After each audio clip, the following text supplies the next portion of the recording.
ഇതൊരു കൂളൻറ്റും ഓയിലും കൂടെ മിക്സായൊരു വണ്ടിയാണ്. അപ്പോൾ ഇതിൻ്റെ ഹാഫ് എഞ്ചിൻ വർക്കാണ് നമുക്കിന്ന് കാണാനുള്ളത്. കൂളൻറ്റിൽ മുഴുവൻ ഓയിലായിട്ട് മിക്സ് ആയിട്ടുണ്ട്. ഇത് ഫുള്ള് പൊളിക്കണം. റേഡിയേറ്റർ റീപ്ലേസ് ചെയ്യുന്നുണ്ട്. ഇത് കംപ്ലൈൻ്റ് ആണ് ഓൾറെഡി. ഇത് വാൾ കവറും വാൾവും ഒക്കെയാണ് ഈ കാണുന്നത്. ഇതൊക്കെ പ്രോപ്പറായിട്ട് ഓയിൽ ചേഞ്ച് ചെയ്യാത്തതുകൊണ്ടാണ് ഈ ഒരു അവസ്ഥയിലിരിക്കുന്നത്. ഈ പോർഷനിലാണ് ഈ കൂളൻറ്റും ഓയിലും കൂടെ ആയിട്ട് മിക്സ് ആയിരിക്കുന്നത്. ബ്ലോക്കൊക്കെ ക്ലീൻ ചെയ്ത് ഫയൽ ചെയ്തെടുത്തിട്ടുണ്ട്. ഇപ്പോൾ വാട്ടർ പമ്പ് മാറിയിട്ടുണ്ട്.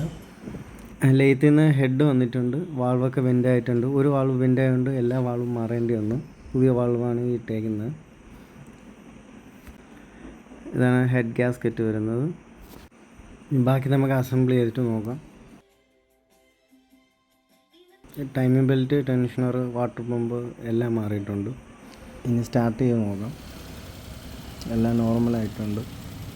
ടെമ്പറേച്ചറും എല്ലാം വർക്കിംഗ് പെർഫെക്റ്റ് ആയിട്ടുണ്ട്.